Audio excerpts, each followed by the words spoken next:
Man, I was just catching up on ESPN's NFL Live, and they had this segment that really got me thinking about what the New York Giants might do this offseason. You know how the show gets when we're approaching the combine and free agency, right? The analysts start throwing out all these potential moves and trade scenarios, and today they went deep on the Giants' situation. But what really caught my attention was when they started discussing Jahan Dotson as a potential target for New York. And honestly, the more they talked about it, the more it made sense to me. Hey, what's up everyone? Before we dive into everything I have for you today, I need to share something real with you that would mean the absolute world to me. That subscribe button right there. Hitting it right now would bring me one step closer to my dream of reaching 1,000 subscribers. I know you're eager to get into all this content, but real quick, just smash that subscribe button and hit the notification bell. It's such a simple thing. It takes literally 1 second, but it's honestly the biggest way you can support this journey and help me reach that milestone.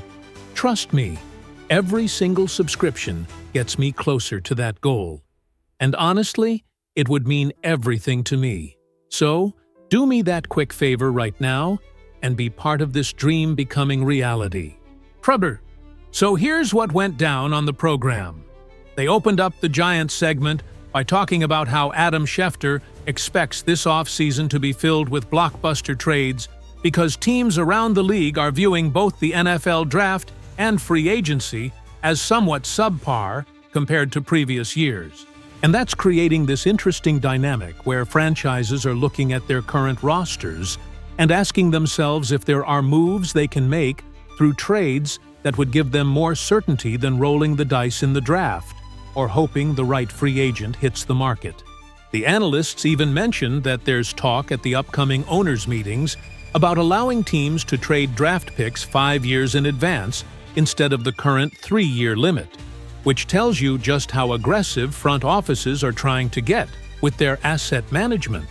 Now, when the conversation shifted specifically to the Giants, one of the panelists brought up this really important context that I think a lot of fans need to understand. John Harbaugh did not come to New York for a slow rebuild. This is a guy who doesn't lose. He's built winning programs everywhere he's been. And he knows that this roster needs a serious infusion of talent if they're going to compete at the highest level. The problem is that the Giants only have 2 draft picks inside the top 100 this year, which means finding consistent contributors through the draft is going to be challenging.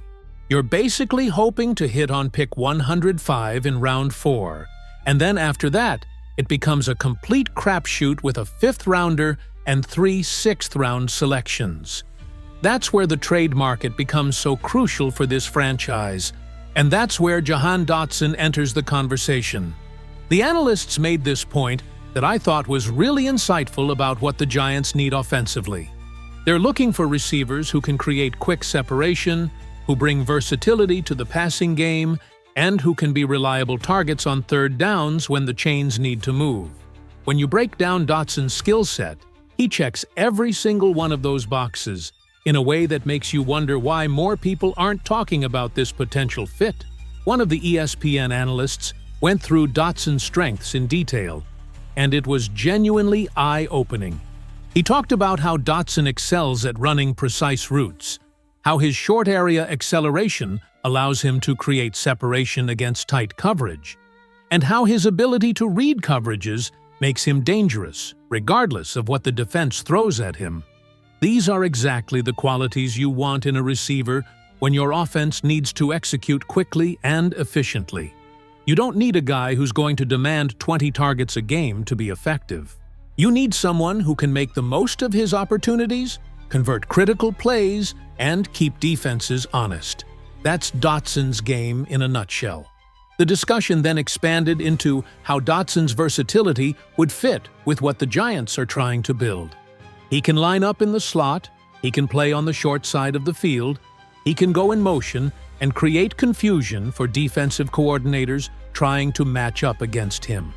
When you have that kind of flexibility in your receiver room, It becomes much harder for opposing teams to game plan against you because they can't just say, "We're going to put our best corner on this guy and take him away." Dotson can move around, find the soft spots in coverage, and make plays from multiple alignments. But here's the thing that really got the panel excited about this potential move. The Giants have a situation with their receiving core that needs to be addressed urgently. Malik Neighbors is coming off an ACL surgery, and while everyone is hopeful he'll return to form quickly, the reality is that there might be a ramp-up period where he's not at 110%.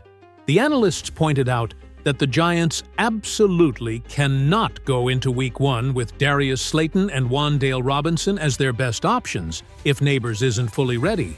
That would be setting this offense up for failure before the season even starts.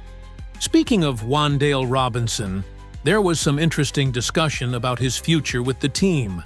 The panel seemed to think that the Giants would like to bring him back at a reasonable price, but there are teams out there ready to throw significant money at him.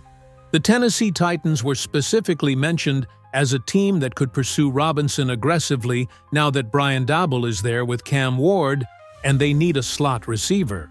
If the market gets too rich for New York's blood, Robinson could be gone, which makes adding another receiving weapon even more critical. Now, the show didn't just focus on offensive weapons. They spent a significant amount of time discussing the Giants' needs at other positions and potential trade targets that could address those holes.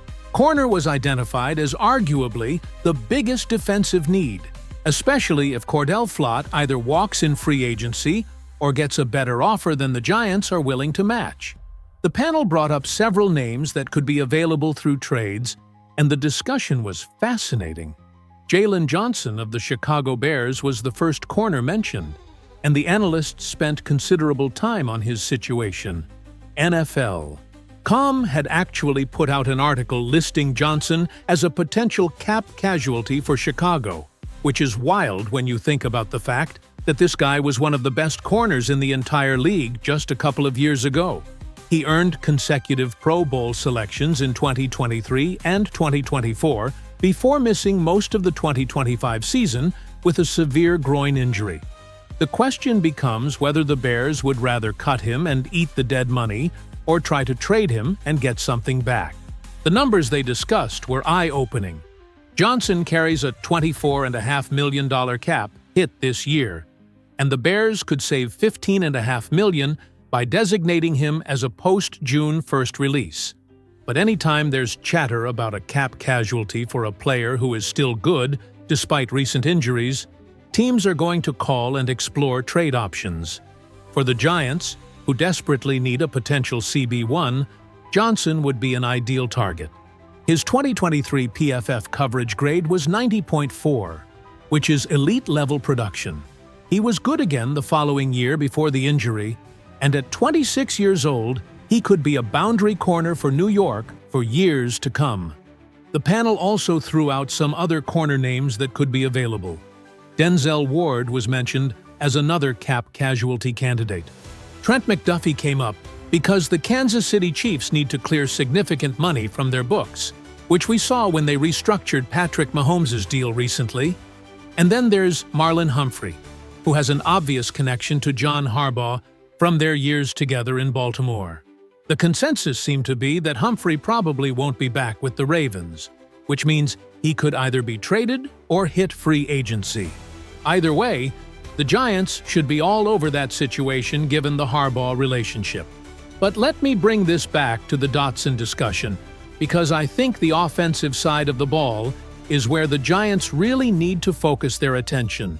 The analysts made this point about how the receiver market has been crazy recently, with trades happening at unexpected times. They mentioned that last year on this same show they talked about blockbuster trade candidates, and while the Giants didn't end up making any of those moves, Deebo Samuel got traded a couple weeks later, Quinnen Williams got dealt at the trade deadline, and DK Metcalf was moved in that same offseason. The track record for these predictions actually hitting is surprisingly good, even if the specific team connections don't always pan out. The conversation then shifted to some other receiver names that have been floated around Giants circles. A.J. Brown was mentioned because fans are constantly asking about him, but the panel was pretty clear that the financials make it tough, and they don't see the Eagles trading him to a division rival anyway. George Pickens was discussed in a similar vein, where he's worth a lot of money and will demand a big contract, but a trade to the Giants seems unlikely. DJ Moore was identified as someone to keep an eye on, and Michael Pittman Jr. was mentioned as a potential cut candidate who might be traded to get something back. Brian Thomas Jr.'s name even came up because apparently the Giants had interest in him during the trade deadline. But what kept coming back to the forefront was how Dotson represents a different kind of acquisition than some of these bigger names. You're not paying premium dollar for a superstar who might have injury concerns or attitude questions. You're getting a player who has shown he can produce at the NFL level, who brings specific skills that this offense needs, and who wouldn't require mortgaging the future to acquire. That efficiency and reliability is exactly what the Giants should be targeting given their current roster construction. The defensive tackle discussion was also really interesting because the analysts identified it as arguably the biggest need on the entire team. Jeffrey Simmons of the Tennessee Titans was brought up as a dream target, and honestly, the panel got pretty excited imagining what the Giants' defensive line would look like with Simmons next to Dexter Lawrence, with Brian Burns and Azeez Ojulari on the edges. That would be one of the most dominant fronts in the entire NFL. The Simmons situation is complicated, though. His name has been in trade rumors at every turn for the last couple of years, and there was actually a report at the trade deadline that the Titans weren't looking to trade him. But one analyst made this point that I thought was really astute. When you have to consistently tell people that you're not trading a guy, that means teams are calling, and teams are calling for valid reasons. The future of Simmons in Tennessee is uncertain at best, and while the Titans would probably prefer to keep him, the question becomes whether Simmons himself still wants to be there. Could the Giants package Kayvon Thibodeau and their 37th overall pick to get Simmons? The panel seemed to think that might be in the ballpark, though they acknowledged this is probably the least likely of all the trades discussed. But then again, crazy things happen in the NFL offseason every single year. If someone had told you in December, before Brian Burns became a Giant, that he would be wearing blue the following season, you would have called them crazy. And yet, it happened.